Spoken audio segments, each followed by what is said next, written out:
અને ધાર્યું તો 1000 હાથવાળો ધણી કોરહ ગોપીઓનો સદાર કનૈયો નકળંગ ધણી મોરલી વાળો મારો ડાકોરનો ઠાકોરનો દવારકોનો નાથ બનાવશે. સભાની જય. ધાર્યું તો એનું જ થવાનું છે.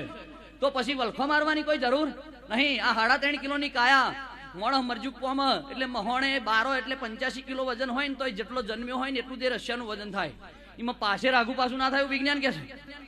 ભૂખ માતા કહેતી નહીં. અને આ તો અમારું આંકડું છે એટલે ધૂણવા આવીશું. સભાની જય. એટલે વરહના વટલે દાડે એક દાડો આવીને અમારી ખબર પૂછ્યો કે માં તું મજા મરે અમારા કર્મમાં જે હશે થશે ભાઈ. સભાની જય. એક વાર અમારી ખબર પૂછો. સભાની જય. અને 5000 ની વેદની હોય અને તમારું કોઈ હગું ના હોય, તમારી કોઈ ઓળખણ ના હોય, હું મહેરાજ વાહજીની માતા ધૂળતી હોય. સભાની જય. તમારું કોઈ હગું વાલું ના હોય, કદાચ રણ વચ્ચે તો આવી મેદની વચ્ચે કોઈ ઓળખતું ના હોય અને કોનમાં આવીને હાવર્યું બેટા એવું ના કહું ને તો મારું ચહેરભાઈનું મેન્શન